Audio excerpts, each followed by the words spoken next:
Salam Indonesia, salam Nusantara dari Sabang sampai Merauke, dari Miangas sampai Pulau Rote. Mantaplah iman kita, mantaplah kasih kita, mantaplah pengharapan kita tentunya dalam Yesus Kristus yang menjadi Tuhan dan Juru Selamat kita. Saya terserah, haleluya.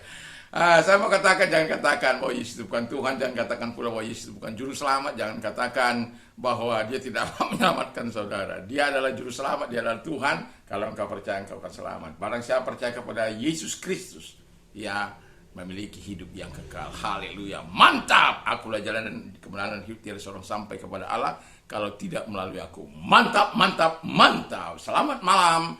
Kiranya Tuhan Yesus senantiasa memberkati kita, memberikan kita kekuatan, anugerah yang begitu berlimpah dalam setiap hidup kita. Sebelumnya mari kita berdoa. Terima kasih kuasa-Mu yang mengubah bagian kedua ini, biar membuat kami hidup sesuai dengan apa yang kami butuhkan dalam kehidupan ini. Dalam nama Yesus, haleluya. Amin.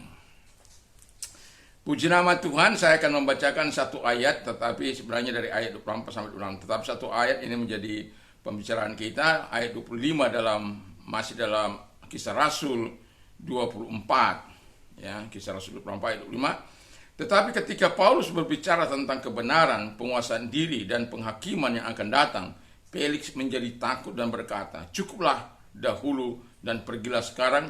Apabila ada kesempatan baik, aku akan menyuruh memanggil engkau." Haleluya.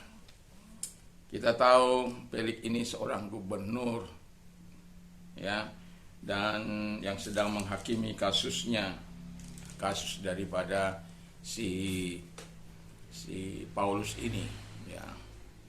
Dan kemudian saya mau katakan bahwa di dalam bincang-bincangnya dengan Paulus, ya, kita sudah lihat bagaimana tadi dia memberikan kesaksian tentang hidupnya. Nah, ini menarik bagi Felix.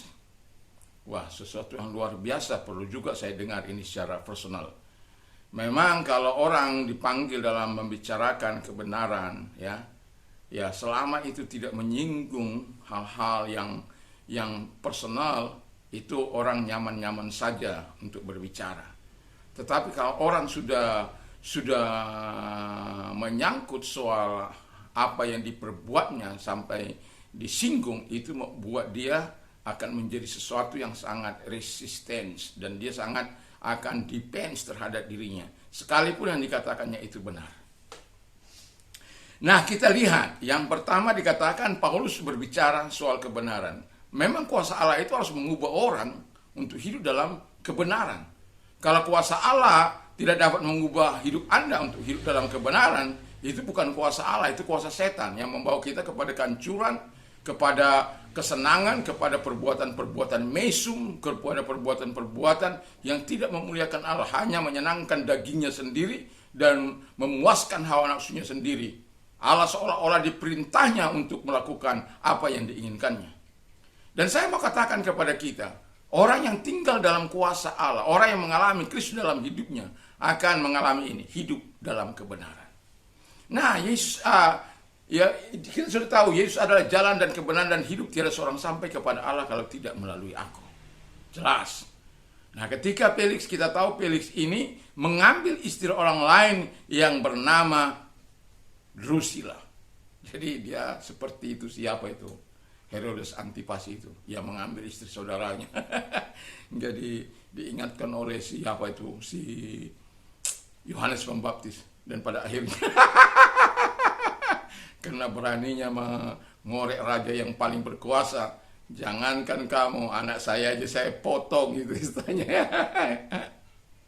Istri saya aja saya potong, apa saya aja saya potong, mama saya aja, anak-anak saya potong, apalagi kamu.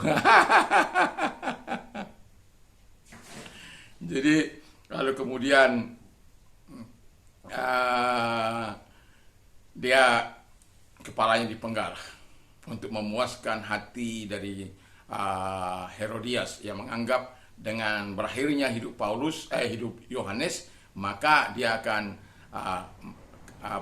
tidak ada lagi orang yang berdakwah, dosanya menjadi hilang, gak ada lagi yang menuduhnya karena tidak ada orang berani. Nah, demikian juga si Felix ini. Nah, sebagai gubernur, sebagai hakim pada waktu itu di mana orang-orang minta, dan sebenarnya kalau kita lihat pembacaan sampai akhir, kita lihat bagaimana sebenarnya si Felix ini tidak murni hatinya, ya. Dia hanya ingin minta supaya dia diberikan uang suap supaya dia boleh membebaskan Paulus. Tapi Paulus bukanlah orang yang mau, lebih baik dia menderita di penjara daripada harus suap menyuap. Itu kalau orang hidup dalam kebenaran. Dan pada akhirnya Tuhan juga akan menghukum si Felix. Dia akhirnya dibebas tugaskan, kan begitu. Nah, yang kedua kata firman Allah, orang yang Tuhan mampu menguasai, kuasa Tuhan mampu mengubah kehidupan atau hidup seseorang, ya. Dan ketika Tuhan mengubah, membuat mereka hidup dalam pengendalian diri, self control, salah satu buah dari Roh Kudus, enkratia. Jadi kalau kita memiliki pengendalian diri, kita tahu itu salah atau tidak. Kita bisa mengendalikan diri kita supaya tidak terjerumus dalam hal-hal dosa, tapi melakukan apa yang berkenan. Termasuk Paulus ini, bagaimana dia memberikan kesaksiannya sehingga menarik perhatian dari gubernur Felix ini, dan kemudian dia walaupun tujuannya pada mulanya hanya untuk meminta uang, tetapi karena siapa ini berbicara soal ini tiga hal nanti, pengendalian diri, dan kita tahu bahwa dia tidak hidup dalam kebenaran, Felix tidak hidup dalam kebenaran, dan dia tidak hidup pula dalam pengendalian diri. Dia mengumbar hawa nafsunya, mengumbar dosanya. Lalu yang ketiga kata firman Allah, orang yang hidup dalam kuasa Allah, ia dapat hidup dalam rasa bebas dari penghukuman yang akan datang. Haleluya. Jadi apapun itu hidup kita sekarang ini, ya mungkin kita mantan seorang pembunuh, mantan seorang jahat, tapi kita sudah menerima Yesus. Ya, dalam Roma 8 ayat 1, demikianlah sekarang tidak ada penghukuman bagi mereka yang ada di dalam Yesus Kristus. Jadi bebas, ya. Dan kuasa Allah itu dapat memberikan hidup yang kekal bagi kita. Jadi orang-orang yang dibangkitkan dari kematian itu akan sebagian menerima hidup yang kekal, sebagian menerima penghukuman yang kekal. Mana yang kita pilih? Kalau kita mati di ujungnya, walaupun di ujungnya kita mati di dalam Tuhan, pada akhirnya kita dibangkitkan untuk menerima hidup yang kekal. Karena kuasa Allah.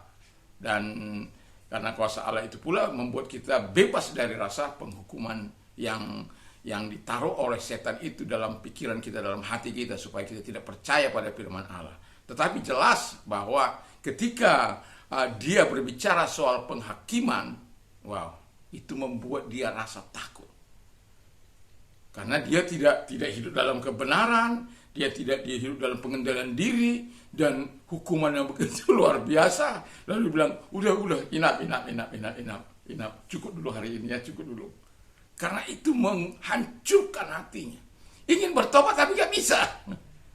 Seandainya kan dia bilang, kalau begitu apa yang saya perbuat? Seperti kepala penjara itu. Ketika dia melihat tawanan yang pintu penjara sudah terbuka, dia ingin bunuh diri. Lalu kemudian, jangan bunuh dirimu, kata Paulus, kami ada semua di sini.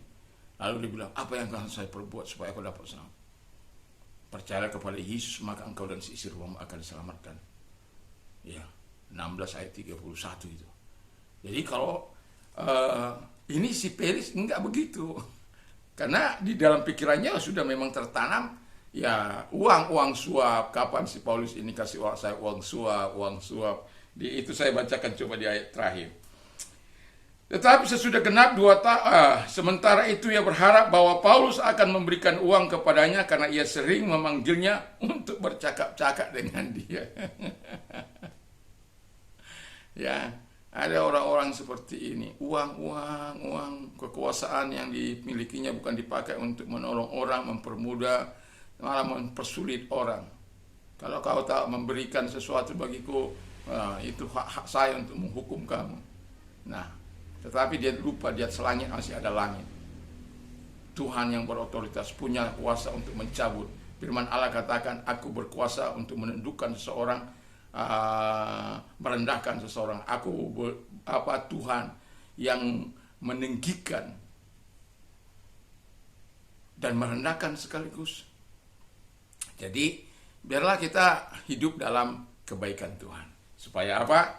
Kita tidak seperti si Felix ini yang pada akhirnya menjauh dari Tuhan, tapi kita terus hidup di dalam kebenaran, dalam pengendalian diri, dan bebas dari bersalah karena Tuhan Yesus yang menolong kita. Itu bukan karena kehebatanmu, tapi karena anugerah yang Tuhan berikan kepada kita. Mari kita tunduk kepala dan kita berdoa.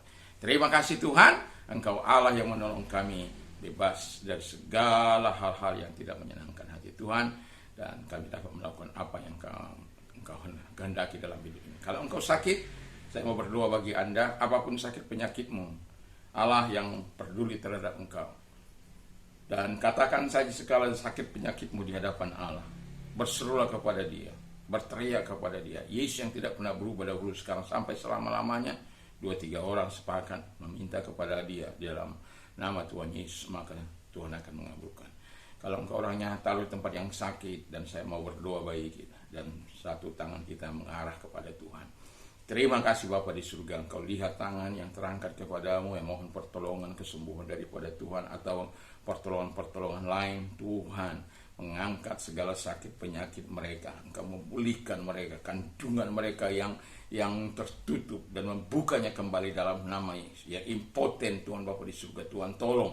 Dan juga Bapa di surga yang gagal ginjal dan lain sebagainya, cancer, Tuhan yang menyembuhkan, tabib ya, segala tabib itu menolong mereka satu demi satu. Dalam nama Yesus, oleh kuasanya engkau sembuh, dan oleh bilu-bilu engkau sembuh. Terima kasih Bapa di surga, baik yang mengalami pergumulan hidup, datanglah kepada Tuhan. Dia adalah jawaban dalam segala setiap permasalahan kita, dan Dia akan memberikan kelegaan bagimu. Dalam nama Tuhan Yesus kami bersyukur dan berdoa. Haleluya. Amin. Selamat malam, selamat kita senantiasa dalam anugerahnya. Mantap, mantap, mantap.